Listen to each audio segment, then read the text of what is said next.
Esto es Sonido Cultura, el sonido de la cultura nacional. Silencio, micrófono, acción, filmoteca, cine sin pantallas.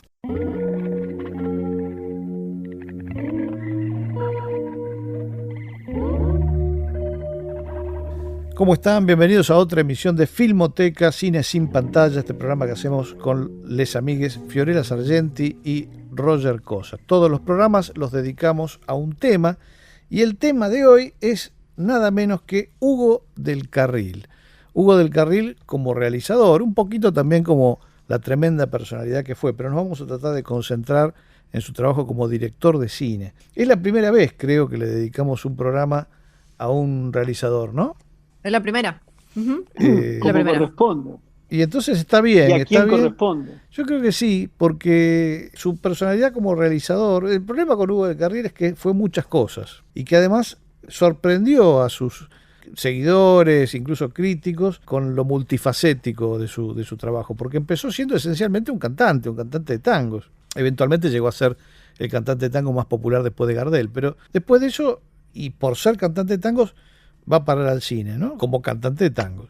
Eventualmente también fue galán, porque tenía una presencia cinematográfica, ¿no? Pero no conforme con eso, después de ser galán durante varios años y de transformarse en una de las estrellas indiscutidas del cine argentino, resulta que el tipo se puso a dirigir. En 1949 se le ocurrió dirigir una película. Y no solamente la dirigió, sino que además la escribió. Y no solamente la dirigió y la escribió, sino que además la produjo. Y eso ya lo vuelve una figura completamente única en el cine argentino de estudios, en el cine argentino de la época clásica, ¿no? No se me ocurre otro ejemplo así.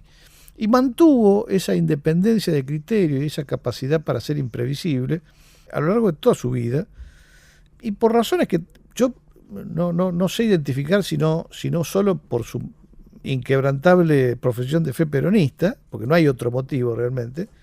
Su obra cinematográfica quedó postergada por la crítica, ¿no? Es decir, eso sumado a que durante mucho tiempo fue muy difícil de ver, hizo que se lo considerase siempre como un director prácticamente de una sola película, Las aguas bajan turbias, que se transformó en un clásico casi inmediato del cine argentino. Pero hizo alrededor de 15 películas. Entonces, ¿qué pasa con las otras? ¿Y por qué cuando uno va a buscar una crítica de esas películas se encuentra con comentarios más bien fríos?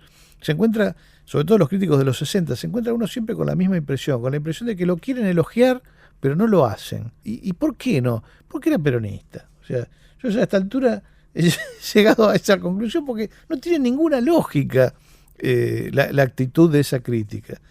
A mi entender, y cuando uno revisa las películas, el tipo es, para la historia del cine argentino, igual de importante como cineasta, pues estoy dejando de lado las otras facetas de su personalidad, el tipo es igual de importante que Leonardo Fabio o que Leopoldo Torre Nilsson.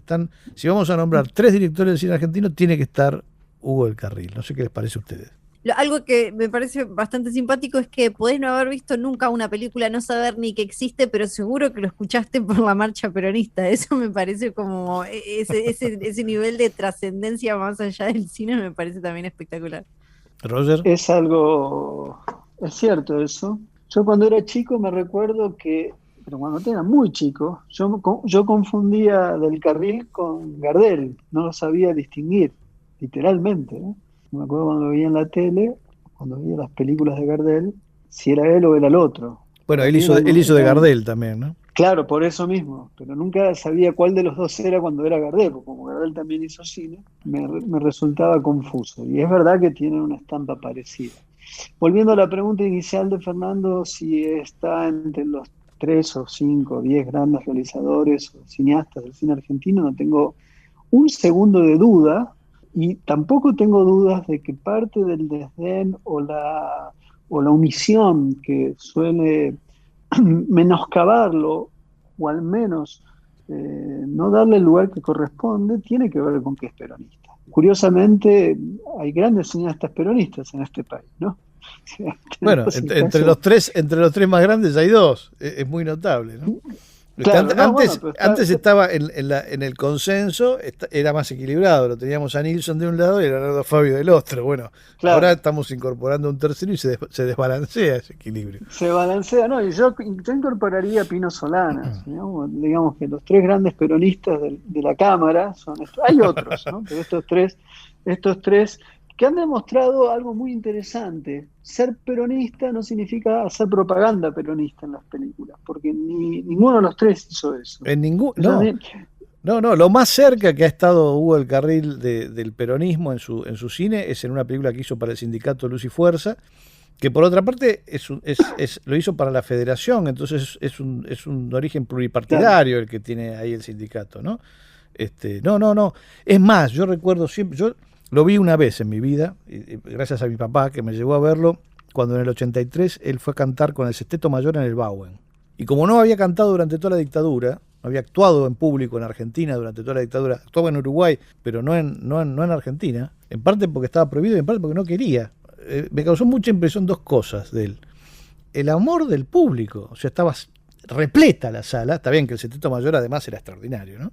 Pero la sala estaba repleta. Cuando apareció él, hubo una ovación que no me voy a olvidar en mi vida, y por supuesto era una presencia imponente, y hubo otro claro, gran momento. alto.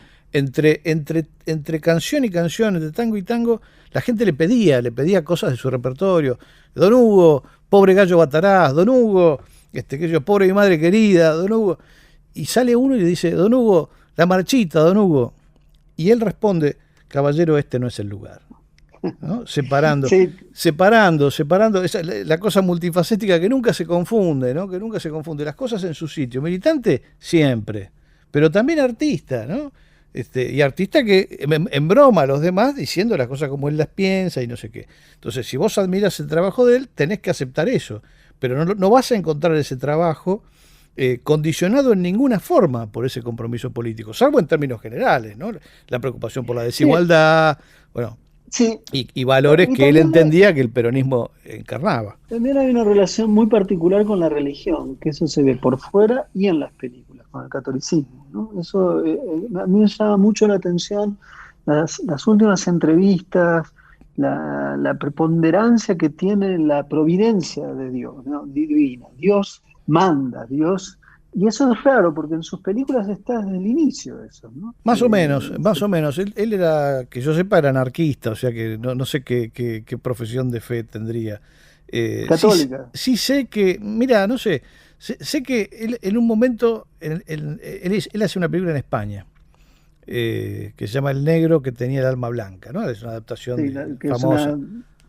Y le obligan a poner al final un texto referido a la muerte del protagonista, que bueno, que como que el texto no me acuerdo qué decía, pero algo así como que Dios los unió en el más allá, y él era el dueño de la película acá en Argentina.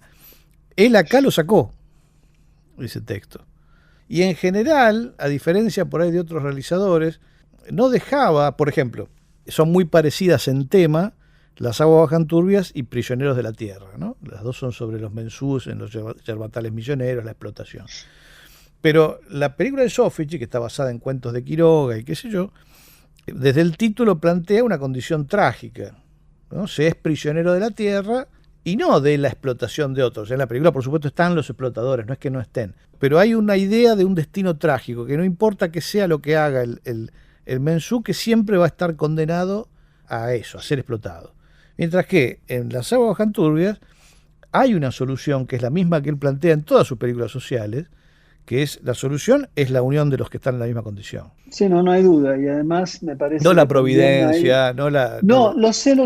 Yo veo una cierta tensión ahí, sobre todo yo me la pasé escuchando en estos días entrevistas tardías de él, que tampoco hay mucho para ver, pero hay, y me llamaba la atención, porque sus películas, por ejemplo, una película como El culpable, donde Culpable aparece no tiene Dios. El culpable claro, no tiene Dios, no tiene Dios. tiene la conciencia. La conciencia, ¿No? exactamente. Es la conciencia el último límite de quien decide sobre su propio destino. Y sin embargo, después yo veo esa contracara y dice, qué raro, quizás es una cosa de la edad. Sí hay algunos elementos en algunas películas, de hecho, digamos, ya con la primera con su ópera prima hay una dimensión ahí vinculada con el perdón de Dios, hay un asesinato, etcétera, después vamos a hablar eventualmente. Pero me llamó la atención, ¿no? Esa tensión, porque hay algo que a veces está en las películas y algo que no está en las películas. Sin lugar a dudas, lo que sí queda claro, Fer, es que se trata de un cineasta que no puede ser tipificado como el cineasta peronista o el cineasta, en algunos momentos también tratado de comunista, porque tomaba a veces libros que tenían alguna incidencia por ahí, hubo tensiones en su momento con hasta qué punto él miraba esa posición social. Bueno, como le pasó también a su amigo Homero Mansi, ¿no? Que con todo el grupo de Forja, claro, básicamente trataban de entender la realidad argentina con parámetros que no fueran trasladados, digamos, de la realidad de otros países. Bueno, básicamente los comunistas pensaban que los de Forja eran fascistas y los fascistas pensaban que los de Forja eran comunistas, ¿no? A él le pasó exactamente eso, sí, fue así. Es cierto lo que vos decís de la falta de registros de él, de registros de entrevistas filmadas, por ejemplo, hay muy poquitas sobre cosas muy puntuales, grabadas por ahí hay un poco más, pero son muy pocas en proporción a la dimensión de la figura de la que estamos hablando, ¿no? Porque, como decíamos antes, como decía Fiorella, todo el mundo conoce a Hugo del Carril. Si Hugo del Carril es un artista que va a permanecer vivo en la memoria popular, aunque solo sea por haber cantado, no solo la marcha, por haber cantado. La gente que lo recuerda como cantante, como el extraordinario cantante que fue, sabe quién es Hugo del Carril, Hugo del pueblo, le decían también, ¿no? Que bueno, y además está por supuesto el tema de la marcha. Además también me parece que no es solamente el pueblo argentino. En México también es alguien querido. Claro, iba para ese lado porque me parece muy parecido ese derrotero con el de Leonardo Fabio, porque Leonardo Fabio también, claro, al revés, ¿no? Primero filma y después canta, pero canta sí, y como cantante le llega a un montón de gente a la que no le había llegado como actor o como cineasta. Del Carril hace al revés, Del Carril empieza transformándose en una estrella gracias al canto y después entra en la otra órbita, ¿no? Y después lo otro que es extraordinario es que cuando dirige, siendo que es un tipo de la radio y del tango, totalmente. dirige en términos exclusivamente visuales. O sea, sus películas son películas en donde la imagen manda siempre. La imagen es lo más importante de todo realmente, no la palabra, ni siquiera la música, ¿no? La imagen es lo relevante. No, si bien siempre se ve como una, no digo una obligación, no un imperativo, pero sí tampoco una concesión, pero sí un reconocimiento que él es un hombre que canta. Entonces siempre hay momentos, no en todas las películas, pero siempre hay momentos de música. Generalmente la música es diegética, no es extradiegética, o sea, es parte de lo que están haciendo los personajes, y son momentos de una belleza absoluta, ¿no?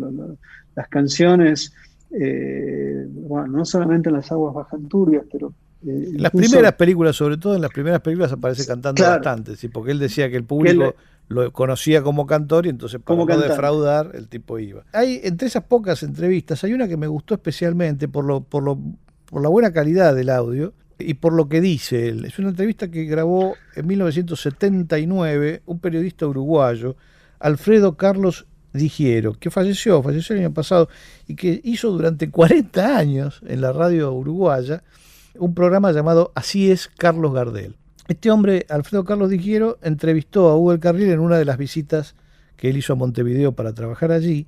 Es de los pocos que le preguntan por su cine, por cómo entró en el cine, cómo se introdujo al mundo del cine y después por algunas películas, ¿no? Es decir, es muy raro encontrar esto en las entrevistas. Y bueno, entonces le vamos a pedir prestado, simbólicamente, porque no podemos hacerlo directamente, a Digiero esta entrevista, que está de todas maneras en internet, es pública, y con el debido reconocimiento, porque fue él el que lo grabó en ese momento, para que el propio Hugo del Carril, para escuchar en la propia voz de él, cómo fueron algunos momentos de su carrera que para nosotros van a ser importantes a lo largo de este programa. Vamos a empezar por escucharlo contar cómo fue que llegó al cine de la mano del director Manuel Romero. Lo escuchamos. Luego de Radio Nación ingresé a Radio El Mundo.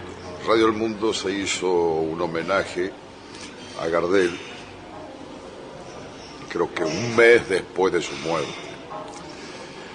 En esa audición intervinieron Tito Luciardo y Rosita Moreno, que había sido partner de Don Carlos. Y yo canté dos cosas de él, creo que fueron El día que me quieras y por una cabeza. Como Romero había sido también el que había lanzado a Gardel cinematográficamente Las luces de Buenos Aires, Luces de Buenos Aires, en John Bale,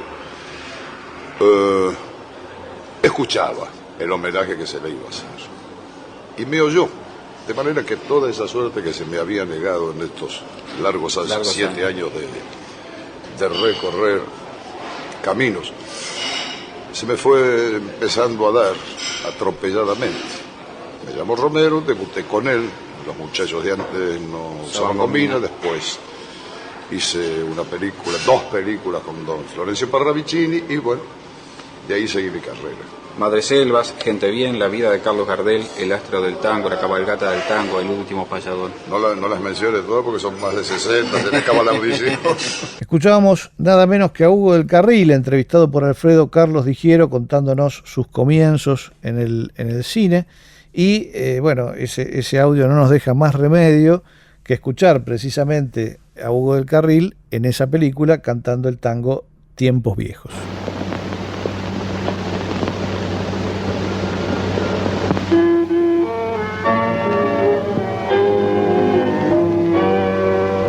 ¿Te acordás, hermano, qué tiempos aquellos? Eran otros hombres, más hombres los nuestros. No se conocían coco ni morfina. Los muchachos de antes no usaban comida. ¿Te acordás, hermano, qué tiempos aquellos?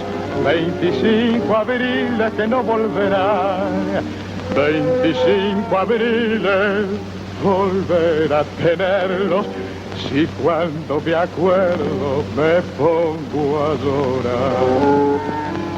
¿Dónde están los muchachos de entonces? Barra antigua de ayer, ¿dónde están? Yo y vos solo quedamos hermanos, soy vos solo para recordar. ¿Te acordás de las mujeres aquellas, minas fieles de gran corazón, que en los bailes de Laura peleaban, cada cual defendiendo su amor? ¿Te acordás, hermano, la rubia Mirella, que quiten lo de Ansel al guapo Rivera? Casi me suicido una noche por ella. Escena 25, plano A, toma 3. Fernando Martín Peña, Roger Cosa y Fiorella Sargenti protagonizan Filmoteca, cine sin pantallas. Segundo bloque de Filmoteca, cine sin pantalla. Estamos hablando sobre el maestro Hugo del Carril. Una gran duda siempre para sus biógrafos fue justamente en qué momento a él le surge esta vocación de realizar, de dirigir. Y luego hay otro misterio que es, sobre todo frente a la evidencia de lo extraordinaria que son sus películas, ¿dónde aprendió? Porque ¿cómo aprendía cine un tipo en 1940? No había escuelas. Claro, no había escuela. No había ningún espacio institucionalizado de enseñanza, es decir, no había nada de eso. Claro, él tenía la ventaja de frecuentar los sets como actor. Entonces lo único que podemos deducir es que el tipo se quedaba, en lugar de irse al camarín cuando no le tocaba filmar, se quedaba mirando, ¿no? Y fue aprendiendo así despacito. Ahora, Manuel Romero, por ejemplo, que es el director con el que él empezó, no tenía ni remotamente el estilo visual de él. O sea, era un estilo completamente diferente.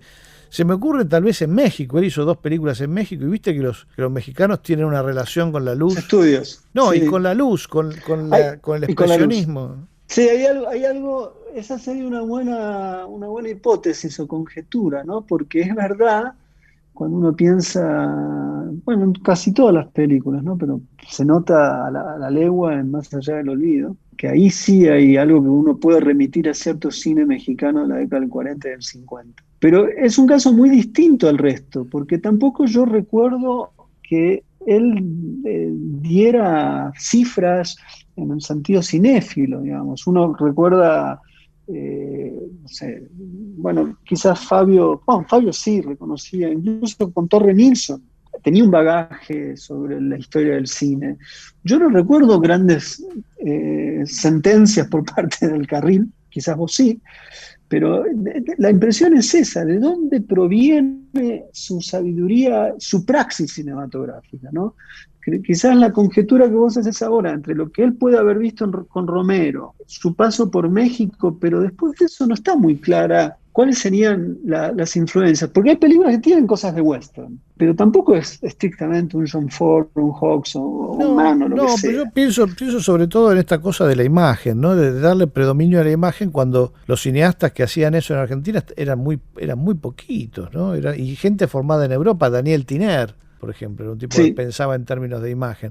Ralph Papier, que hizo, protagonizada por Del Carril, hizo Pobre y Madre Querida y El Último Payador, que tienen una visualidad Totalmente. muy potente, pero también un tipo formado en Europa. En general, los cineastas argentinos, salvo Zaslavsky, que no estaba formado en Europa, pero tenía una formación, digamos, priorizaba él en su formación lo europeo, todos venían del tango, de la radio, del teatro de revistas, es decir, no venían de un medio esencialmente visual o tenían una formación pictórica. Todo el cine de Del Carril está pensado desde la imagen. Eso es lo que es extraordinario, lo que es raro, ¿no? Lo que es medio inexplicable. Francamente es algo que vos decís, uno ve uno se pone realmente a mirar una tras otra y trata de entender qué filiación se le puede dar. Es muy difícil encontrar una filiación clara. Hay elementos, pero no es muy preciso. Uno no podría decir, ¿A bueno, quién este se viene de parece, acá. no? ¿A quién se parece? No se parece a nada. Y a la vez también se hace difícil, porque es un cine que tiene una esencia extraordinariamente popular. Entonces, tampoco se diluye, entre comillas, en el candor de lo popular, y al mismo tiempo tampoco tiene, como el caso de Fabio, que vos ves elementos de una cierta sofisticación que tiene que ver con una inscripción del cine moderno, que viene probablemente de Torre Nilsson. Pero acá no es realmente difícil. Claro, Y es eso un lo torna misterio. para mí una singularidad, es una anomalía del cine popular. Eso es como yo lo trato de abrazar, ¿no? Un Sí, cineasta que... es muy cierto eso, porque aparte él ponía al público como prioridad, ¿no? Incluso en las pocas entrevistas que hay, dice yo hice un cine para el público, ¿no? No se arrogaba ninguna pretensión por fuera de eso, ¿no? Es decir, parecía estar conforme Pero, si la gente le habían llegado sus películas, y es cierto que no son películas crípticas en ningún sentido, pero que a diferencia de lo que muchas veces se entiende como cine popular, están llenas de espesor. Es decir, porque trabaja con la forma cinematográfica para sustentar todo el tiempo eso que está diciendo. Hay escenas muy sencillas, brillantemente concebidas, con el uso de la forma, de recursos que están ahí a la mano para subrayar expresivamente, digamos, lo que se está diciendo, sin tener la obligación de hacer que sus protagonistas sean los que definan todo en el discurso, ¿no? Que lo que se entiende como mal cine popular, eso, ¿no? Todo está claro, la cámara se mueve poco. Por eso te decía que no se diluye en el candor de lo popular, ¿no? Porque muchas veces lo popular, entendido en cierta forma, simplifica. Y acá no hay simplificaciones. Además tiene ideas absolutamente fuera de manual, ¿no? Ciertas formas de empleo del flashback es absolutamente único. O ese momento tan misterioso, ¿no? Que se le haya ocurrido, que yo creo que es algo que se le critica, la crítica del cine, incluso la Argentina, y la gente que incluso lo considera uno de los grandes, la forma de plasmar la experiencia de la conciencia en culpable. O sea, ¿a quién se le ocurre algo así? Digamos? A que la conciencia sea un otro que viene y te habla y que tiene una especie de figura espectral y parece ser que no hay desinhibición, digamos, no hay inhibiciones, es un cineasta alegremente desinhibido que le permite experimentar con la forma según necesidades que entiende él que está relacionada con una fuerza en el relato, ¿no? Con ideas muy precisas del mundo, además. Sí, vos sabés que si bien, hay un ejemplar, yo nunca encontré más que un guión de él, que es el que dejó para Las aguas ganturbias, ¿no? No el guión literario, que eso lo escribió el tipo con el que trabajaba él siempre, que es Borrás, Eduardo Borrás. sino el guión técnico, eso que hacía el director, ¿no? Por lo menos en el caso de tipos de personalidad fuerte como él. Y ahí hay detallado, es muy interesante leerlo con los apuntes del asistente de dirección Felipe López. Y es interesante las acotaciones, porque tal toma, por ejemplo, en más de un momento, una escena se filma en dos versiones, ¿no? Se filma fija y se fija con un traveling, con un movimiento. ¿Cuál queda? Queda en la película terminada, queda la versión en movimiento. Es decir, él filma las dos porque no está seguro, pero a la hora de elegir, claro, elige siempre la versión que se mueve, ¿no? Nunca la fija. Es muy lindo eso, es muy interesante. Dan ganas de conseguir más de esos materiales. Por suerte, por desgracia, esos guiones son muy escasos. Vamos a escuchar su versión de cómo entró, de cómo se interesó en la realización, que es bastante simple. Él lo presenta como si fuese algo natural. Yo no creo que haya sido así, pero bueno, vamos a escuchar cómo lo contaba el propio Hugo del Carril al periodista Alfredo Carlos Digiero en esta entrevista de 1979.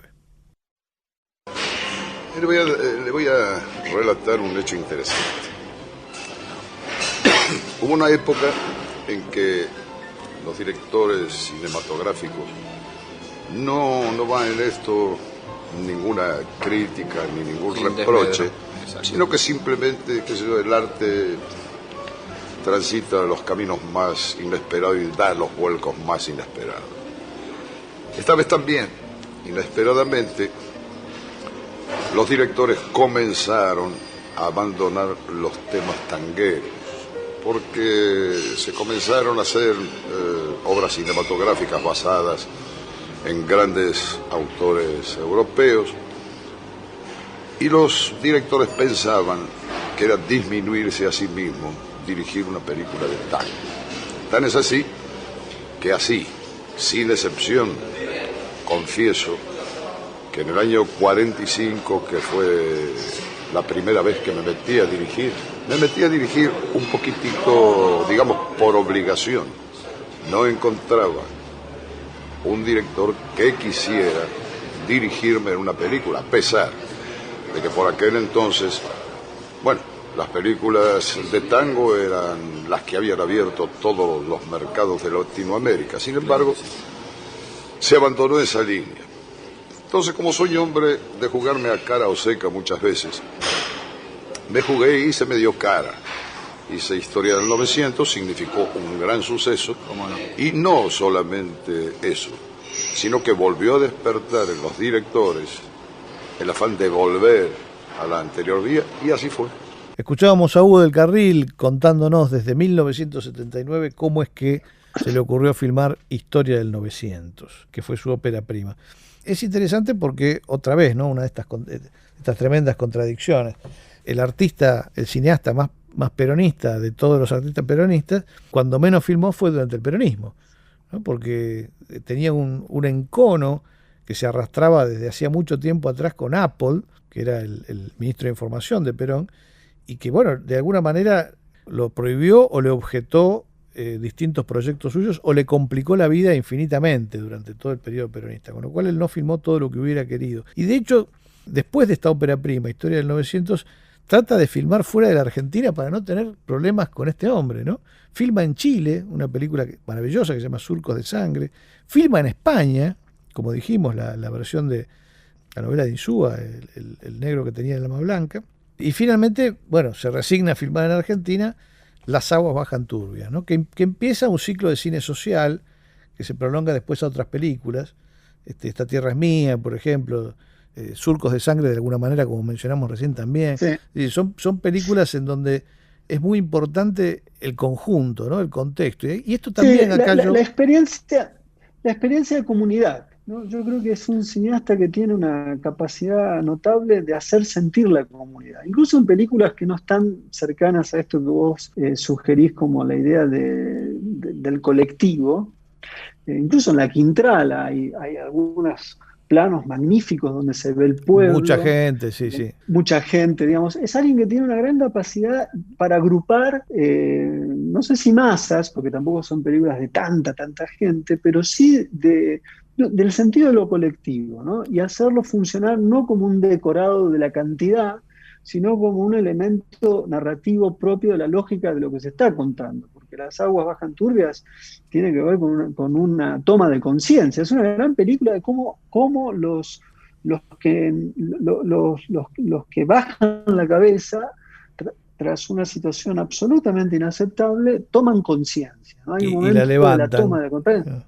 Claro, la levantan, ¿no? Pero filmar la toma de conciencia no es menor, es bastante difícil. Bueno, acá creo que Las aguas bajan. Hay un procedimiento que él utiliza, yo creo que en las 3 películas, se nota más en Esta tierra es mía y en Las aguas bajan turbias, y hay otra, bueno, en Las tierras blancas no pasa eso, pero en estas 2 sí pasa, o en las 3 pasa, que es que para realzar ese protagonismo colectivo, él, que es la estrella de la película, que es el director, que muchas veces es el guionista, y que es el productor, desaparece en ese colectivo. Totalmente. O sea, se disuelve entre sus pares.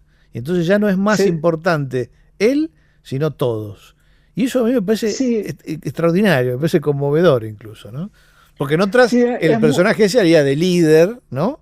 De esa masa, ¿no? Estas no tienen líder, van todas juntas. Es verdad, en Estas tierras mías está, digamos, es él, pero luego vemos la conversión. Desaparece. Claro.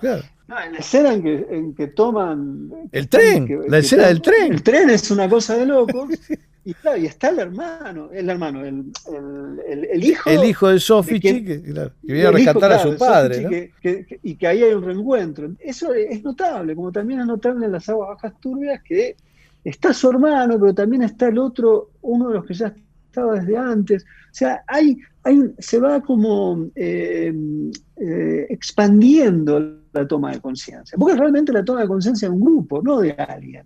Y no hay un líder estrictamente, ¿no? Hay sí alguien que inicia el camino de la conciencia. A mí me parece que eso es increíble y no es frecuente ver algo así en el cine. También es una singularidad, ¿no? Y es algo en lo que él evidentemente creía, por eso en todas las películas la solución del problema social es la unión, el sindicato, ¿no? El sindicato.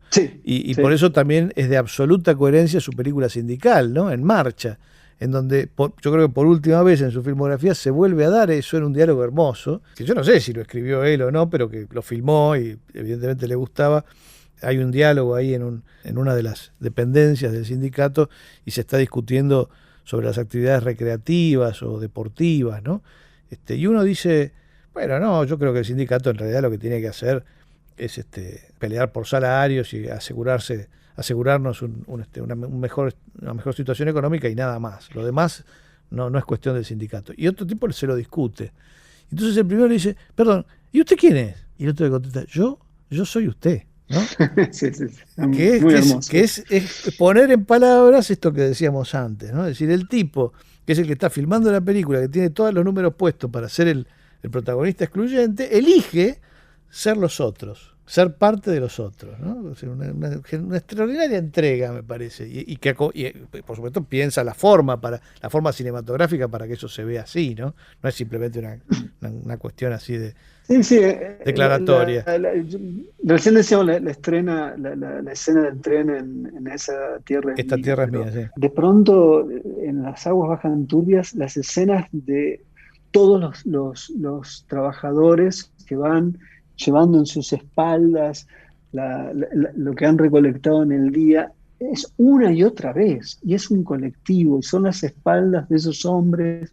Hay una meticulosa forma de registro sobre el trabajo y el esfuerzo, la fuerza de trabajo. Esa es una película que vos ves literalmente, el concepto fuerza de trabajo. El laburo, no hay otra cosa claro. Pero no tienen nada, solamente tienen la fuerza de trabajo.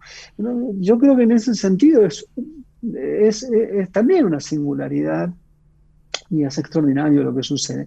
Es lo que a mí me encanta, que se ve en Esta tierra es mía, se ve incluso en Historia del 900 y se ve también en Las aguas bajan turbias, son los momentos que él filma peleas cuerpo a cuerpo. Parece una cosa muy llamativa de cómo filma él una pelea cuerpo a cuerpo. Bueno, en Historia del 900 hace una analogía con la riña de gallos. Sí, claro, pero no hay música, solamente aparece hacia el final. Acción. Y vos ves que la acción tiene una precisión y lo que implica el cuerpo peleando con otro, ¿no? A mí es algo que me parece muy, muy, pero muy propio de cómo él entiende la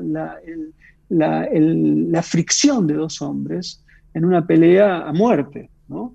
Y no hay música. Eso a mí me parece que es una decisión, lo he podido La suspende la rastrear en sus música, la películas. suspende. Claro, la suspende, no hay música, no hay nada. Sí puede haber música cuando ya termina la pelea. Claro, pero como Pero que no no en el hace momento, como si no hiciera falta subrayar el drama está en esos dos cuerpos que se chocan.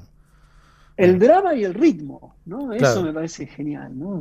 Ahí hay un realizador, ¿no? Hay un realizador que también, no, yo no entiendo de dónde proviene. Es que esta dificultad para comprenderlo se profundiza si nos concentramos en las películas sobre sus villanos, ¿no? Porque lo fascinaba, evidentemente, le interesaba mucho el tema de los malos, las personalidades oscuras. Ya hablamos de Culpable, pero también está La Quintrala. La Quintrala es un duelo de dos personalidades opuestas, ¿no? Una que representa el bien, que es sacerdote, monje, santo, digamos, casi un santo, y ella, que es todo lo contrario, y la película es sobre ella, esencialmente, confrontada con él. Cuando ella pierde la gracia de todos, del cura, del propio realizador, del guionista, de todo, cuando ella comete el pecado imperdonable, que es todos los otros pecados que ella comete, hasta se justifican en un contexto casi de reivindicación, porque gestos de rebeldía que ellas tienen, incluso algunos crímenes, tienen que ver con el rechazar el sojuzgamiento por ser mujer, ¿no? Los personajes masculinos la quieren sojuzgar y ella se resiste. Hasta ahí estamos todos de acuerdo. El asunto es cuando ella sacrifica, para salvarse ella, cuando ella sacrifica un esclavo, ¿no? Es decir, la muerte de creo que se llama Salvador el personaje. No, Ventura es el personaje, el esclavo Ventura, el esclavo negro. La muerte del esclavo es imperdonable, eso no se puede hacer. Y ahí viene el terremoto, viene el desastre, viene todo, ¿no? Y ella queda, como la película dice, con la cabeza colgada sobre los fuegos del infierno. Con esa imagen entonces nos vamos al final del bloque con una canción que él hizo para Las aguas bajan turbias, justamente, que es Noches del Paraguay.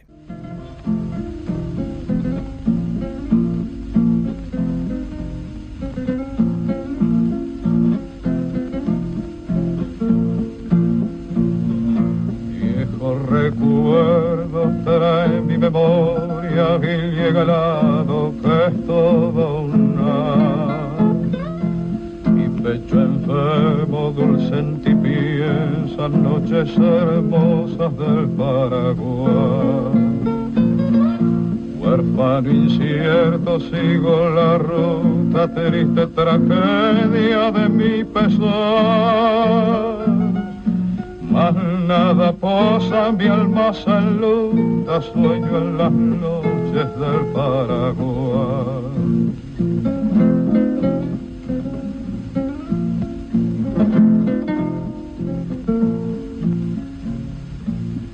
De ti distante me hice bohemio, canto mis versos todo al azar.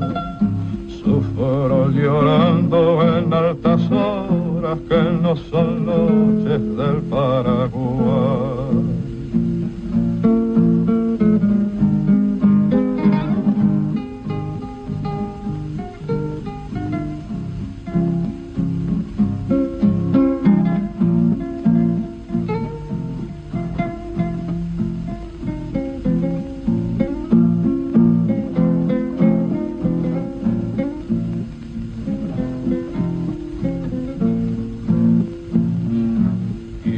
En mi rancho, mi madre amada, la novia acaso que me olvidó, viendo constante bellos reflejos de aquella luna que no veo yo. Mi luna hermosa no me refleja, la niebla fría cubre mi andar. No son tus cantos menos tus luces, radiante luna del Paraguay. Filmoteca, el cine sin pantallas.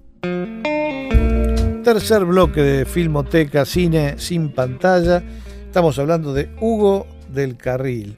Hablamos sobre los malos, ¿no? Estábamos con la Quintrala y su pecado imperdonable. ¿Qué pasa con Yo maté a Facundo, ¿no? Que toda la película centrada sobre el personaje de Santos Pérez, el personaje del asesino de Quiroga, y la forma en la que lo trata, en la forma en la que lo elabora. Yo hace muchos años hablé con el guionista Isaac Eisenberg, que estaba enojado con Del Carril porque decía que le había trastocado su guión, que el guión era otra cosa, que yo. Después conseguí el guión, no el guión, sino el libreto de Eisenberg. Y claro, es bastante distinto, o sea que uno puede presumir que otra vez Del Carril se apropió de eso para contar lo que le interesaba, que me parece que es esta historia sobre este ignorante. Básicamente Santos Pérez es un ignorante, es un tipo que no ha tenido ninguna formación. Es un analfabeto. Claro, ¿no? Ninguna educación, y que ha sido criado por los Reinafé. Entonces siente él que les debe una suerte de devoción filial prácticamente. Todo el tiempo les está diciendo, sí, patrón, cómo no, patrón, lo que usted mande, patrón. Tiene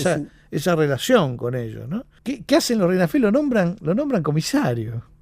Sí, aparte el hecho de tomar que, digamos, la enunciación de la película, ¿no? Yo maté a Facundo, digamos, que el punto de vista sea el del asesino, ¿no? A mí me parece que eso también podría ser una película sobre Facundo Quiroga directamente. No, yo maté a Facundo. Y eso le da a la película, porque aparte justamente es un punto de vista complejo, porque es un punto de vista rústico, es un punto de vista que no tiene, es un embruto, por decirlo así.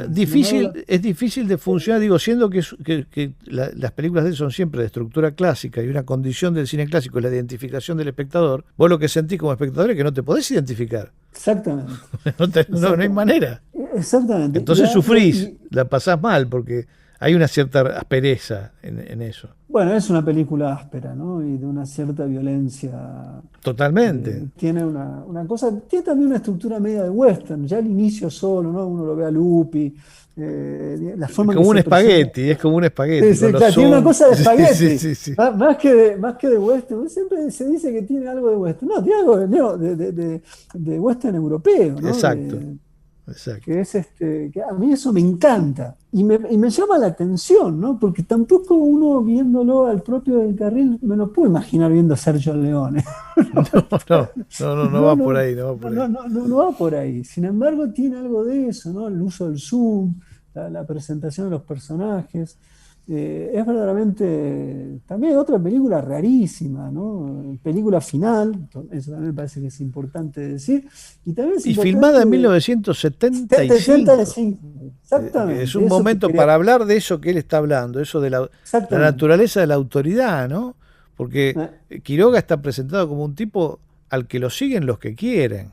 O sea, ¿no? Y el que no lo quiere seguir no lo sigue. Es decir, inspira respeto y en función de eso tiene sus seguidores. Mientras que los Reinafé funcionan con esto que decíamos antes, la devoción filial. Entonces, yo te decía que me parece extraordinario que lo nombren Cana, porque uno ve un funcionamiento un poco así, la incapacidad del tipo que asume el uniforme para saber en dónde se tiene que poner. ¿Qué es lo que estás defendiendo cuando tenés un uniforme? ¿Entendés?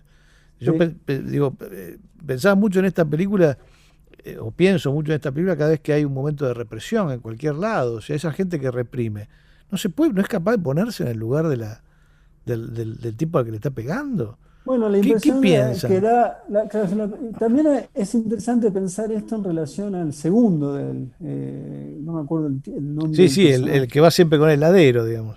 Sí, el de Pérez, creo. No, Pérez es él. Junco. No me acuerdo el nombre, sí, no importa. No sé, pero es interesante esa relación porque tiene que ver con lo que estás diciendo, ¿no?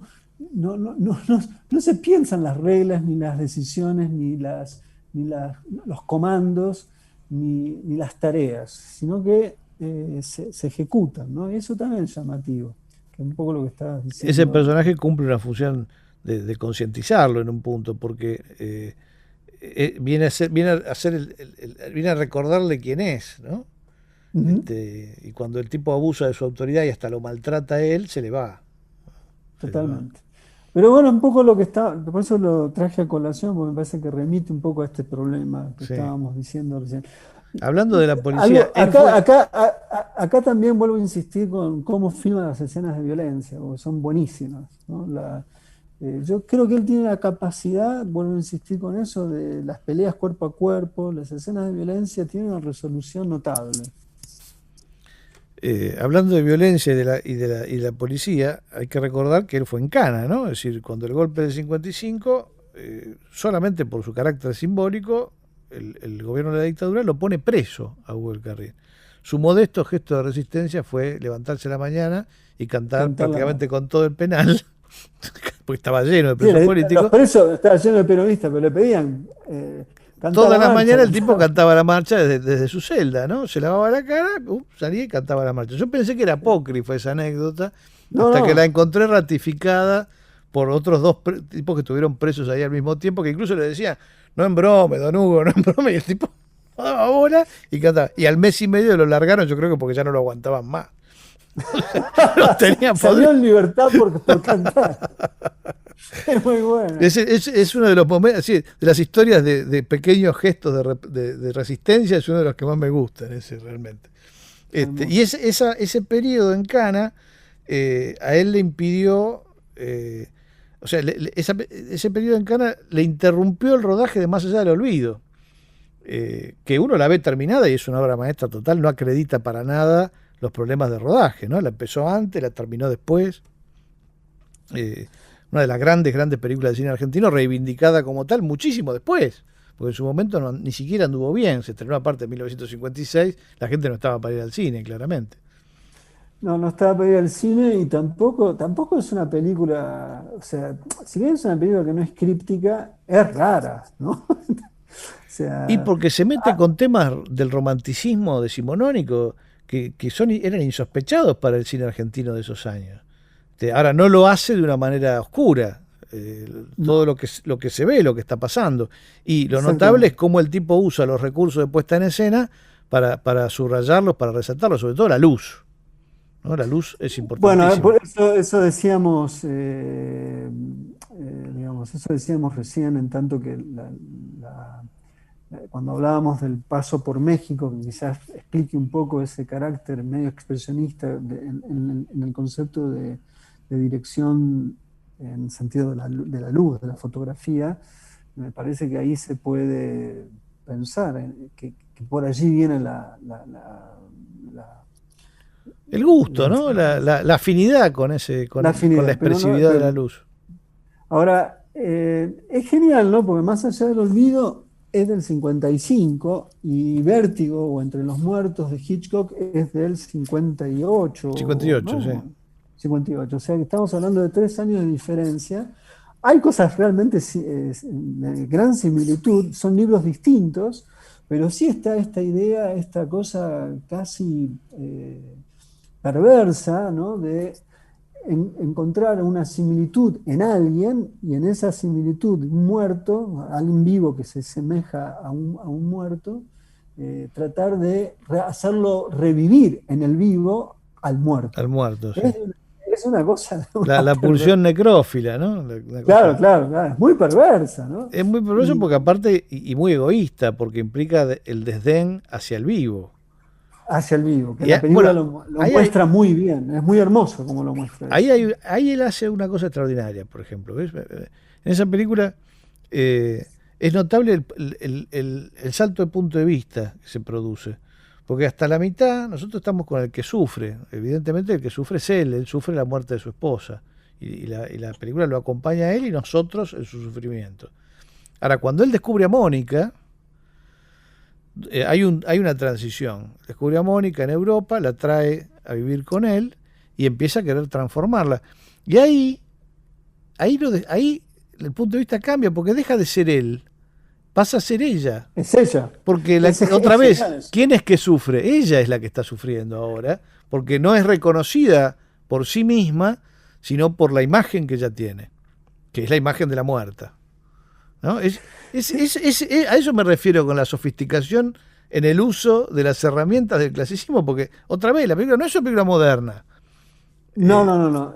Y al mismo tiempo hay que destacar, para mí el trabajo de Laura Hidalgo es notable, porque la- el cambio en la voz, ¿no?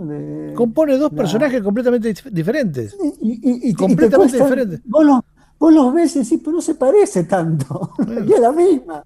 Hasta Exactamente. que de a poco, y eso sí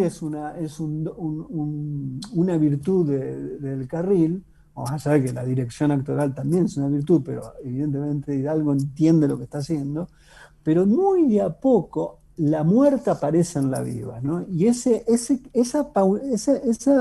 aparición paulatina desde la puesta en escena, en tanto que ella va tomando los gestos, verla sin la pintura, que empieza a perder su carácter pulposo, que también pasa en Vértigo, es increíble, es verdaderamente increíble. Y lo otro que me parece increíble es el trabajo que juega del Carril con el gran cuadro de la muerta en Sí, el sí. medio del libro, que siempre hay un trabajo sobre escalas, donde se la ve a Mónica y allá arriba la muerta. A Blanca, sí. Y la Blanca. Eso me parece de una... O sea, los ángulos de cámara, más allá del olvido, la elección de dónde está puesta la cámara, te das cuenta de que es un genio. Porque ahí decís, claro, acá hay un director de la zamputa, ¿no? Porque está pensando dónde va la distancia, ¿no? Las distancias que tiene la cámara respecto del personaje y respecto del cuadro, te diría, son ángulos perfectos. Son increíbles. Sí, yo ahí quiero, por ejemplo, hay alguna vez hablé y lo escuché, aparte de decirlo, al gran director de fotografía Félix Monti, el Chango Monti, que de joven asistió al rodaje de La Quintrala, ¿no? Y él contaba que ahí él entendió la importancia que tiene el cameraman en una puesta. Y un poco el Chango le atribuía la virtud de la puesta al trabajo del técnico. Lo que pasa es que, digamos, sí, es cierto, Del Carril siempre se rodeó de grandes técnicos, pero siempre eran distintos. Y el estilo visual de sus películas es siempre igual. El mismo. Entonces, no podemos decir, sí, los técnicos eran fenómenos, pero alguien les tenía que pedir lo que tenían que hacer. No es que se les ocurría a ellos, porque si no, ¿cómo puede ser que de película a película un estilo formal se mantenga y los técnicos sean todos diferentes? Porque el Tabernero es el fotógrafo de La Quintrala y Echevere es el fotógrafo de Más allá del olvido, y qué sé yo, y Yo maté a Facundo es Peruzzi, creo que es, y así va cambiando de DF prácticamente en cada película. Entonces, digo, el estilo era el de él, que por supuesto también acomodaba al tema que filmara, porque no es para nada el mismo el estilo de esta película con el de Las Tierras Blancas, es una propuesta formal completamente diferente, ¿no? Pero hay cosas que se repiten, por ejemplo, lo que yo decía de las peleas cuerpo a cuerpo, el momento exacto en los que él elige primerísimos planos de la mirada, de los ojos, casi como en el western Spaghetti, pero antes, porque son películas, algunas que no están en esa época. Digamos, el western Spaghetti hizo del primerísimo plano de los ojos, en tanto... Un lugar común. Un lugar común, pero acá no está eso, y él lo hace, y están muchas películas, y en tiempos muy distintos, de tal forma que ahí hay una decisión que es de él, no es del camarógrafo, no es del cameraman. No puede ser que todos los cameramanes distintos tomasen la misma decisión. No es así. No, es claramente él. Nos quedaría por trabajar un poquito la zona que él le dedicó a la juventud, y ahí Las Tierras Blancas funciona un poco como un anticipo de lo que va a ser el cine de la generación del 60, es una película del año 57, y acá uno puede encontrar, es una película muy poco vista, por desgracia, basada en un libro de Manauta. Un caso común, así como a Eisenberg no le gustó lo que Del Carril hizo con su guión, a Varela no le gustó lo que él hizo con su libro Las aguas bajo Cantú. Varela es el escritor que también estaba preso por el peronismo, ¿no? Cuando filmó Del Carril Las aguas bajo Cantú, esto no lo dijimos porque es muy conocido. Y a Manauta no le gustó lo que hizo Hugo Del Carril con su libro, porque ¿qué pasa? El tipo se los apropiaba, hacía lo que le parecía a él. Como corresponde, porque es el autor. Y entonces lo que tomaba de las obras que le interesaban algunos elementos que eran lo que tenían que ver con su sensibilidad.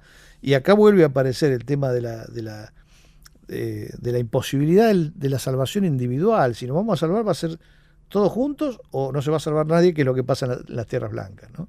La solución individual no existe.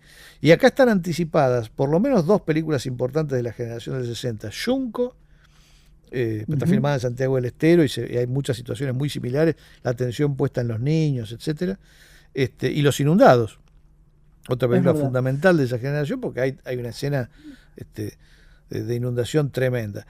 Y hay un momento en donde el tipo se la agarra con el ejército, con un coraje que ningún otro cineasta en estos años tiene. O sea, todas las películas que tratan con la policía o con el ejército tienen como una distancia casi reverencial por la institución, ni se meten para no tener quilombo.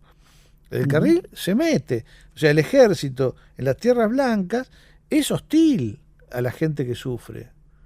Sí. Es una hostilidad, aparte innecesaria incluso, ¿no? Bueno, me parece que algún quilombo él tuvo por eso, pero bueno, se la bancaba, como se la bancaba siempre. Y después de esa película, bueno, hay 2 de él que entroncan todavía más de cerca con la generación del 60, no con el estilo. Sí, las películas sobre los jóvenes. Que son las películas sobre los jóvenes. Una cita con la vida y La sentencia, ¿no? No, quería decir que también hay que señalar, ¿no?, esta forma de filmar descentralizadamente, ¿no?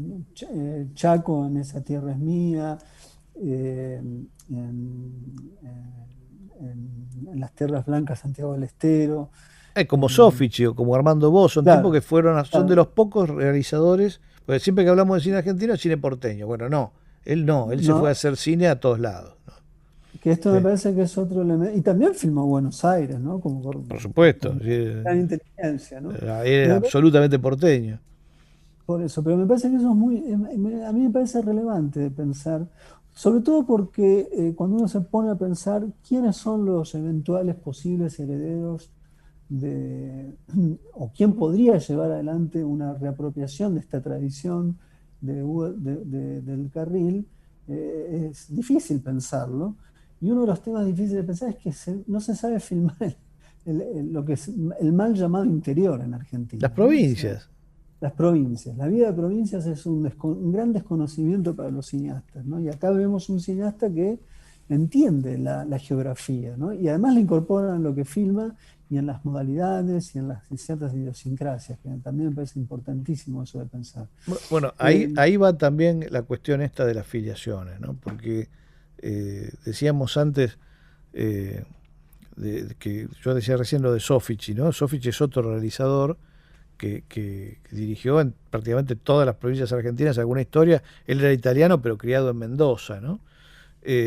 Y cómo Del Carril se acercó a Soffici en varios momentos de su vida. Eventualmente llegaron a codirigir el Instituto de Cine en el 73. Claro, pero él aparte, pidió que fuera él. Claro, porque él no iba a poder, tenía compromisos artísticos, iba y venía, qué sé yo. Entonces Soffici y él, uno hizo Prisionero de la Tierra, el otro hizo La Sábana Bajo Anturia, es decir, son 2 de los grandes directores del cine social argentino, y él lo llama para hacer un papel protagónico en Esta Tierra es Mía. Y entonces uno puede verlos a estos 2, que ya son, digamos, para cualquier cinéfilo que le guste el cine argentino, son 2 figuras totalmente legendarias. Increíble. Mario Soffici y Del Carril, compartiendo protagonismo en la misma película. Es de una gran belleza, ¿no? Y además me parece también en la forma en que está puesto Soffici en Esta Tierra es Mía, que es muy hermoso el final, ¿no? La declaración de qué significa que la tierra a uno le pertenezca, claro. Es muy impresionante ese gesto discursivo de cierre, de clausura, que no es cualquier cosa. O sea, ¿no? La tierra no le pertenece al que la compra, le pertenece al que la ama y a aquel que la trabaja. Pero dicho esto, hay una posición en el personaje de Soffici de veneración, ¿no? Creo que también hay un lugar de reconocerle una maestría, que no es solamente, que está por dentro del dentro del relato, pero es también un metarrelato, ¿no? Sí. Es Soffici. Claro, acá lo tenemos a Mario Soffici, exactamente. ¿No? Bueno, siempre fue muy generoso con la gente respecto de la cual él reconocía afiliación. Ya lo escuchamos hablar sobre Manuel Romero, pasa esto con Soffici. Otro gran amigo suyo, contaba él, bueno, por supuesto fue Mansi lo ayudó con el guión de Historia del 900, y otro amigo suyo fue nada menos que Enrique Santos Discépolo. Discépolo le escribió para que él la estrenara, lo que luego va a ser un clásico, que es Canción Desesperada. Si yo no recuerdo mal, Del Carril estrenó Canción Desesperada en una de las películas que hizo en México, y con Canción Desesperada nos vamos a ir desesperadamente al final de este bloque. Soy una canción desesperada, hoja enloquecida en el turbión. Por tu amor mi fe desorientada se hundió destrozando mi corazón. Dentro de mí mismo me he perdido, ciego de llorar una ilusión. Soy una pregunta empecinada que grita su dolor y tu traición. ¿Por qué me enseñaron a amar? Si es volcar sin sentido los sueños al mar, si el amor es un viejo enemigo que enciende castigos y enseña a llorar. Yo pregunto, ¿por qué? Sí, porque me enseñaron a amar. Si al amarte mataba mi amor, burla de dar todo por nada y al fin de un adiós despertar llorando.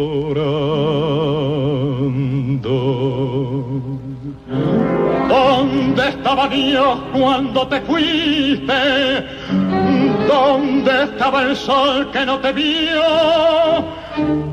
Como una mujer no entiende nunca que un hombre da todo dando su amor.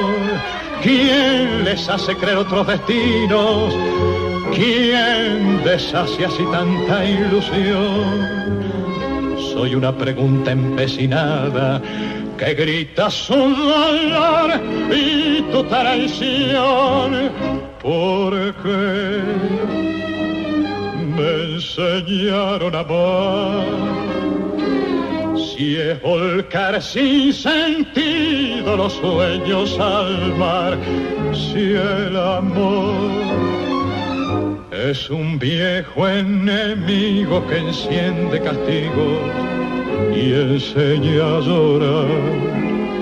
Yo pregunto, ¿por qué? Sí, porque me enseñaron a amar. Si al amarte mataba mi amor, burla de dar todo por nada y al fin de un adiós despertar llorando.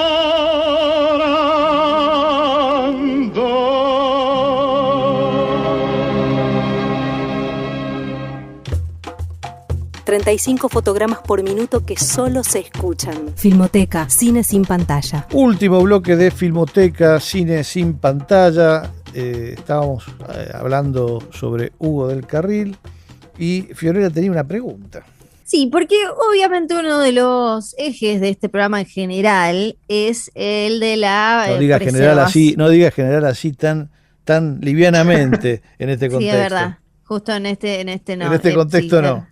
Es verdad. Bueno, es el tema de la preservación, la memoria para atrás, para adelante y todas esas cuestiones. Y mi duda es ¿cuál piensan ustedes que es el legado de Hugo del Carril? Ya pasaron más de 30 años de su muerte y de acá en más, ¿cómo pueden las generaciones que recién ahora están empezando a meterse en el cine, cómo se imaginan que va a ser o que puede ser su vínculo, que puede ser la conexión, por un lado, con quienes quieren convertirse en realizadores y realizadoras, y por otro lado, cuál puede ser el vínculo de alguien que simplemente quiere ver una película y quiere conocer un poquito más del cine nacional?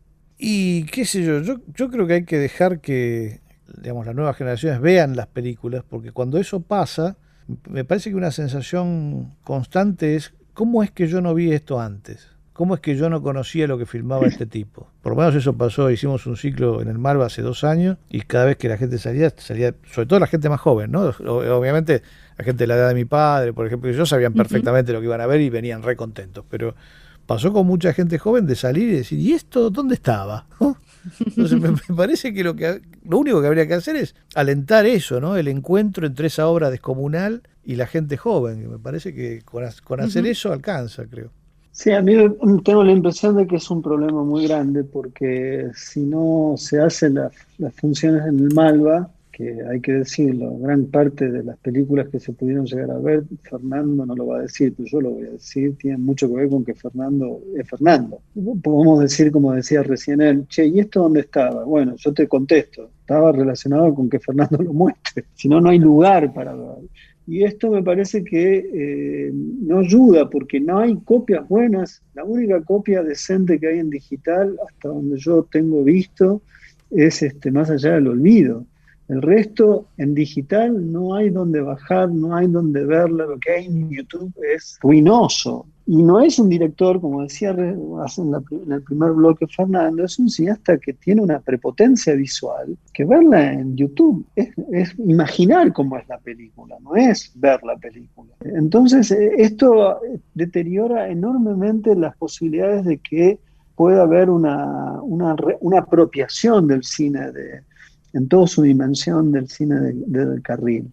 Por otro lado, yo creo que no tiene en la actualidad un descendiente. Uno podría plantear descendencias con otros cineastas argentinos de la década del 60, del 50 en la actualidad, o gente que uno podría encontrar algún tipo de ligazón o algún vínculo, no del todo, pero al menos algo. Esto no hay. No, yo no veo una voluntad, primero que es un cineasta inclasificable, uno va viendo que todas sus películas, si bien las puede reunir en determinadas temáticas y en determinadas concepciones de puesta en escena, es un cineasta rarísimo, pero rarísimo, realmente rarísimo. Realmente es inclasificable. Incluso en ese sentido es más inclasificable que Fabio, en cierta medida. Bueno, Fabio es bastante inclasificable. Sí, pero pudo filmar más también, ¿no? Tuvo como más... Agarró una época del cine en donde pudo, aún con dificultades, porque él las tuvo de todo tipo, filmó un poco más. Yo no sé. Pero son películas, Fernando, son películas ambiciosas, ¿no? El gesto de la ambición. Una película como Más allá del olvido, una película como Las aguas bajan turbias, o Esa tierra es mía. Son era un corajudo él, ¿no? Era un tipo que me parece que decía, bueno, qué sé yo, vamos para allá, ¿no? Creo que era un valiente en ese sentido, era un tipo que corría riesgos porque aparte, Más allá del olvido no, pero las otras películas que mencionaste las hizo con plata de él. Entonces es realmente era arriesgar su propio capital para hacer algo siempre medio incierto, como es el cine, que nunca sabes cómo te puede ir, qué sé yo. Pero no dejó de hacer eso casi constantemente en su carrera, es muy interesante. Yo no sé, respecto de lo que vos decías antes del acceso, es cierto, digamos, que yo fui encontrando las películas durante mucho tiempo con ayuda de su familia, ¿no? Es decir, gracias a Hugo del Carril hijo y a sus hermanas, gracias al apoyo de ellos y al acompañamiento, pudimos armar ese ciclo y reencontrar. Lo más importante era reencontrar y preservarlas además, ¿no? Es decir, que todas las películas estuviesen en fílmico. Bueno, eso lo logramos justo a tiempo, porque las últimas 2 aparecieron en el 2016, que fue el año que cerró Cinecolor, que fue el laboratorio, el último laboratorio fotoquímico que nos quedaba en Argentina. Entonces, si hubiésemos encontrado un poquito después, esas películas ya no se podían preservar. Por suerte, toda la obra de él se preservó. Y yo te puedo asegurar que estoy más orgulloso de eso que de lo de Metrópolis, por ejemplo, ¿no? O sea, me parece, porque si no se hacía acá, ¿dónde se hacía? ¿Entendés? O sea, una obra como la de este tipo. Lo que vamos a escuchar ahora tiene que ver con una película suya que es precisamente de las más raras. Yo cuando vos dijiste que era raro, me quedé pensando y después... Claro, veo que acá tenemos para hablar de La Calecita y esa es una película rarísima, porque es un musical social, ¿no? Es una película que una especie de crónica de varios conflictos del siglo XX expresados a través de la música, ¿no? De una manera también muy libre. Y hay algo en esta película que también es muy singular, que fue concebida de una manera pionera para un público doble, para el público de la televisión y para el público del cine. Es decir, él cortó una versión de la película para verse en capítulos en la tele y otra versión para darse en el cine simultáneamente. Sí. Y tuvo toda clase de quilombos con eso, por haber tomado esa decisión.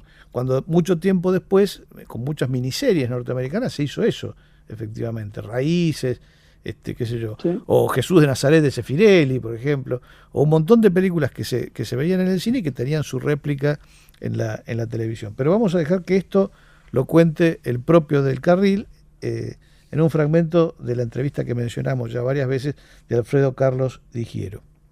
Fue una película dirigida e interpretada también por mí,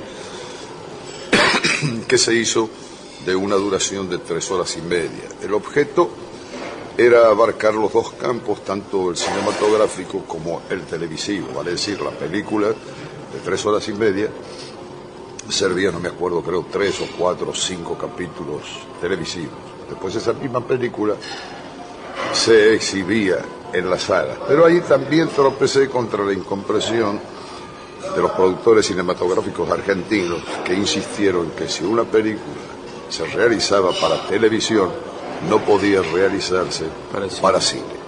Equivocadamente, porque mi objeto era recuperar con nuestra música popular todos los mercados latinoamericanos y al mismo tiempo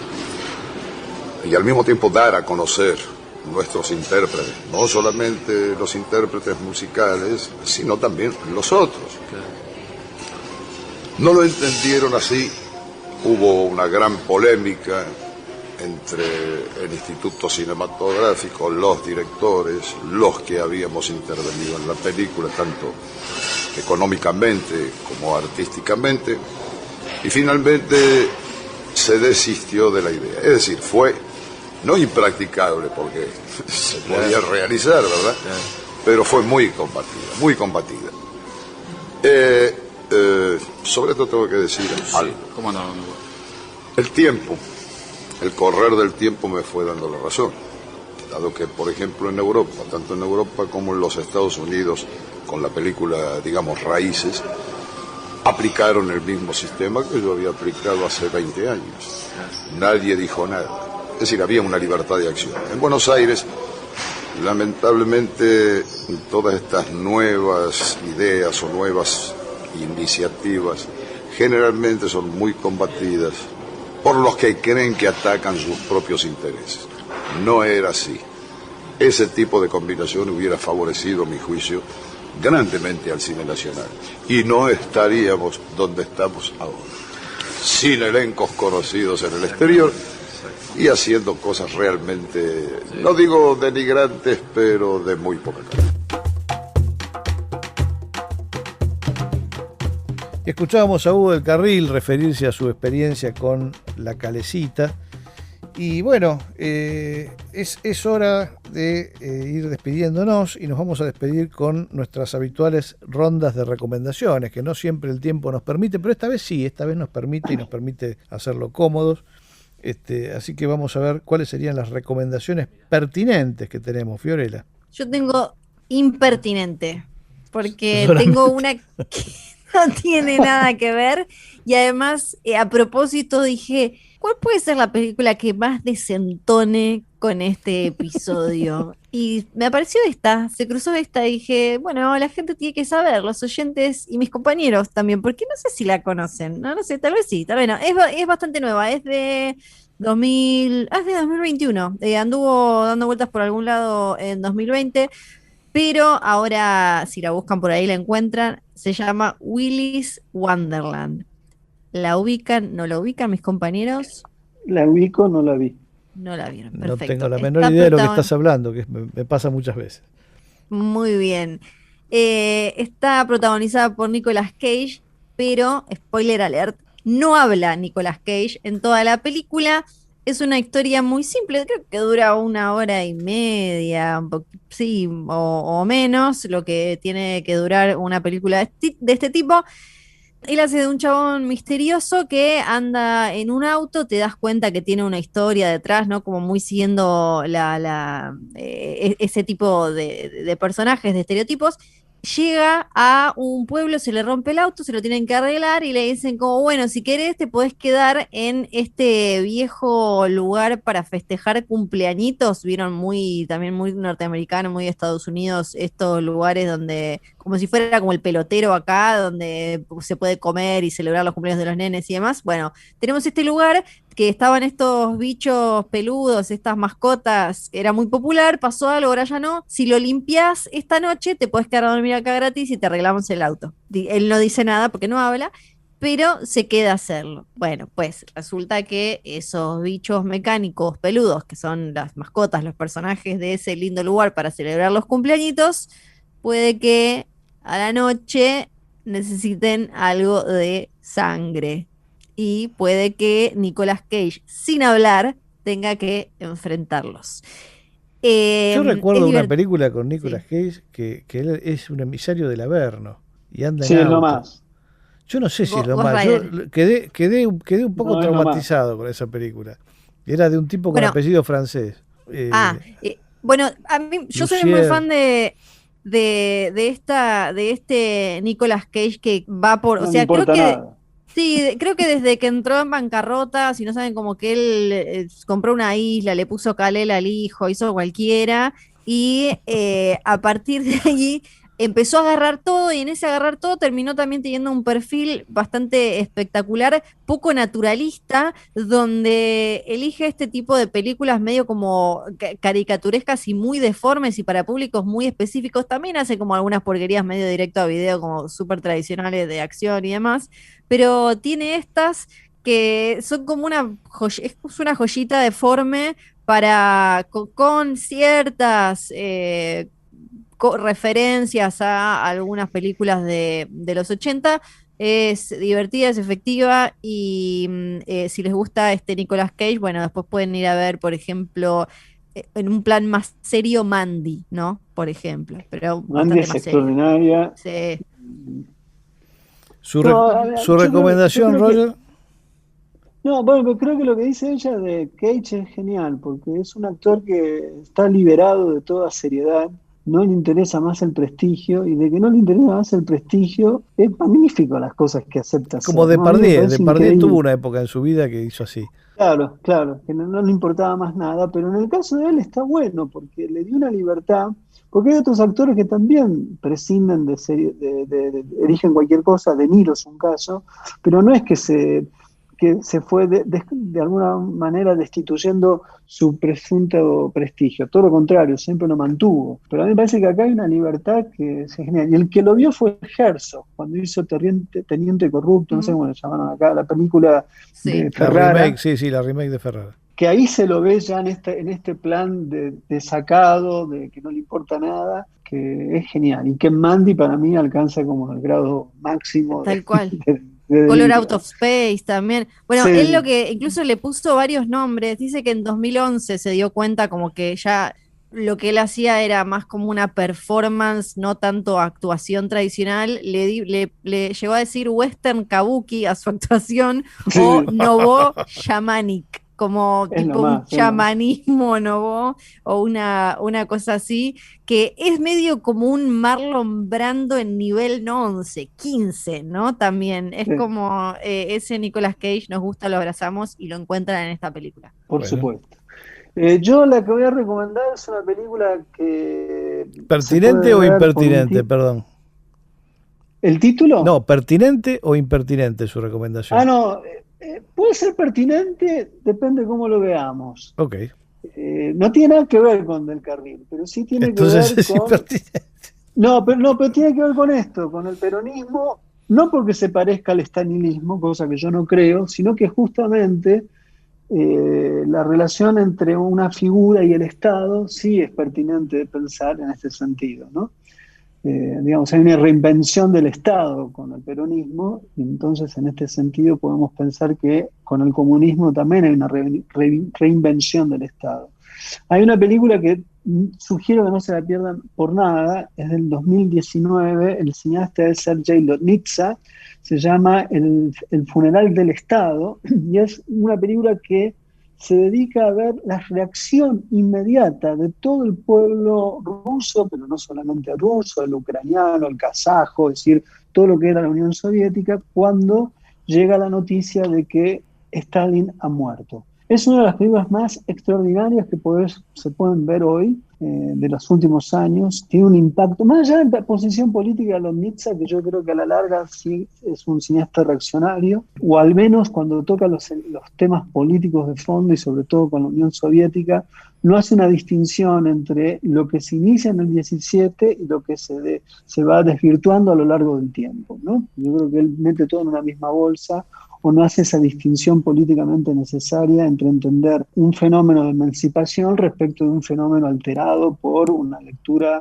de esa revolución que fue una forma de traición. Pero la película es increíble porque vos ves a un pueblo absolutamente compungido frente a la muerte de un asesino que no era visto como tal, pero que la propaganda lo había. Si uno ve las películas soviéticas a lo largo del 40 en adelante, es lógico que el pueblo viera en la muerte de Stalin la muerte de un padre, la muerte del padre de una experiencia que era la experiencia de una nueva humanidad. Si vos ves lo que sucede, los gestos en Kazajistán, en donde sea que se te ocurre ver, vas viendo los materiales de archivos con los que trabaja Lomnitsa, es algo del orden de lo extraordinario.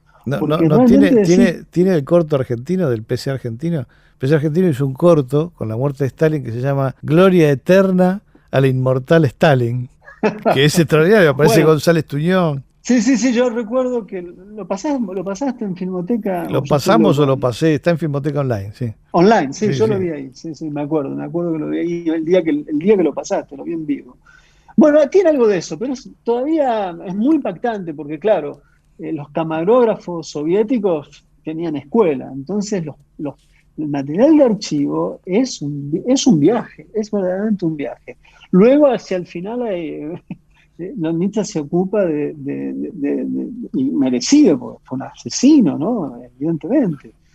Se ocupa de sublimizar lo que las imágenes van reportando. Pero es una película notable, el concepto de montaje es muy inteligente, el trabajo sobre el sonido es brillante, y lo que se ve es del orden de la alucinación. Así que esa es la película que quiero recomendar. Se llama, bueno, insistir, State Funeral, es el título en inglés. En español, no sé cómo lo van a traducir, es El funeral del Estado. Que en la lectura de Lomnitsa, el Estado no es solamente la muerte de Stalin, es la muerte del Estado soviético, que empieza allí, según su mirada. Yo creo que hay que pensar mucho más a fondo las complejidades de la experiencia soviética, pero claramente Stalin era un reverendo HDP. Me hiciste acordar una cosa también, que se ve en uno de los documentales. Hay uno que filmó Joris Ivens sobre los festivales de la juventud que organizaba Stalin, los festivales de la juventud por la paz, que se organizaron durante mucho tiempo, incluso después de la muerte de Stalin, ¿no? Es decir, donde distintos puntos de los países de la órbita soviética se volvían el centro de reuniones de la juventud comunista de todas partes del mundo, ¿no? Y hay uno que está filmado todo en parte por Joris Ivens, que debe ser del 52, una cosa así, 51, y que tiene una cosa genial porque, claro, en el 52, 51 estaba Perón en Argentina, y por supuesto los comunistas, los de la FED, eran profundamente antiperonistas y jamás hubieran ido a cantar a la plaza Perón, Perón. Y sin embargo van no, creo que es Berlín Oriental, y cantan Stalin, Stalin, y aparecen en la película la FEDE, los delegados de la FEDE, haciendo el mismo cantito, pero con otro color. Bueno, entonces quedé yo en solitario con mi recomendación pertinente. Realmente no tengo idea de dónde la pueden ver, espero que esté en YouTube, y si no, búsquenla.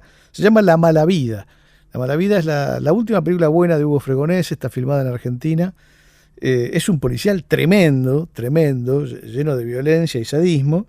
Está en internet.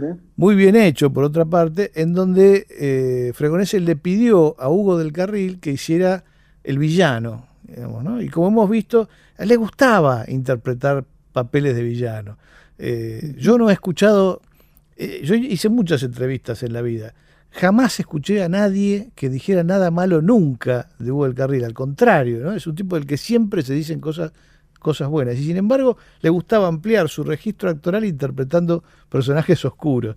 Y acá hace el más villano de todos, ¿no? Es un proxeneta con un toque que me parece interesante porque tiene que ver con su biografía, que es francés, y habla francés, porque Hugo del Carril era francófono. O sea, lo había criado una familia francesa y entonces él hablaba francés al igual que castellano, cosa que sabe poca gente. Fregonese lo sabía y le pidió que interpretara a este personaje con estas características. Es la única película. Es la única vez que que aprovechó su francofonía, ¿no? Así que bueno, con esa recomendación nos despedimos, no sin antes escuchar por última vez a Hugo del Carril en su versión de artista militante. No lo vamos a escuchar cantando la marcha porque sería demasiado obvio. Lo vamos a escuchar cantando algo mucho menos conocido, que se llama Versos de un payador para Eva Perón. Fueron escritos nada menos que por Homero Mansi.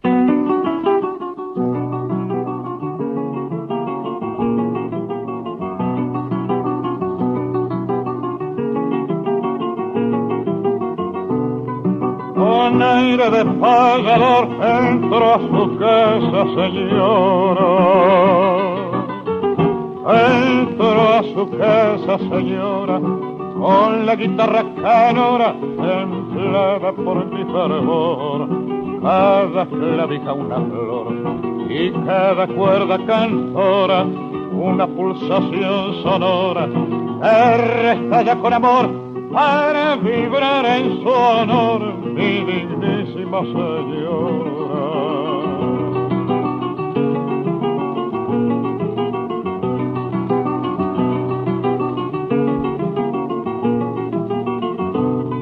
No se acostumbra actualmente este estilo de canción. Este estilo de canción se fue con la tradición del payador elocuente, pero siento de repente que en esta noble ocasión debo hacer una excepción para cantar gentilmente mis décimas operentes que dedico a Eva Perón.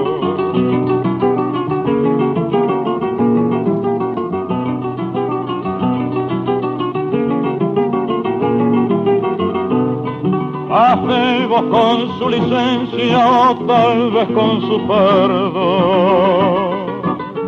o tal vez con su perdón, reandar la improvisación y borrar mi inexperiencia.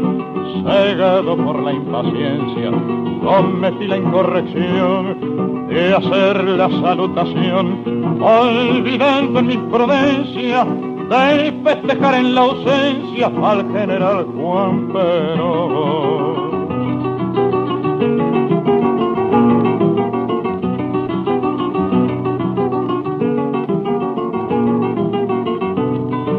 Él es el verbo mayor y usted la mayor templanza. Y usted la mayor templanza, él es la punta de lanza y usted la punta de amor. Él es un grito de honor que hasta el deber no se alcanza y usted la mano que amansa cuando castiga el dolor. Él es el gran sembrador y usted la gran esperanza.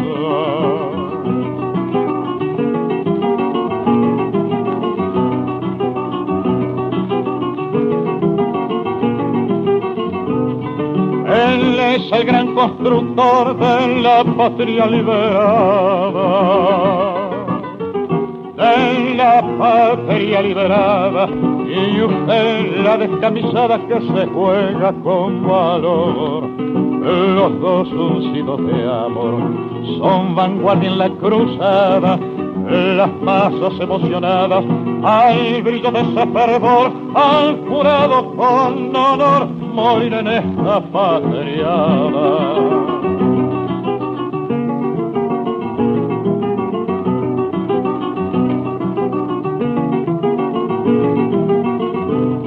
En estilo payador cante en su casa, señora,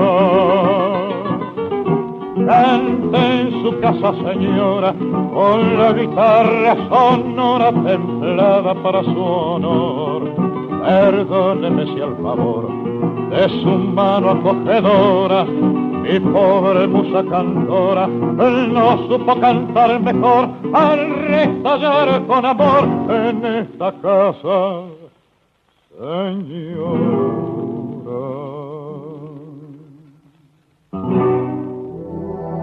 Fue una producción del Ministerio de Cultura.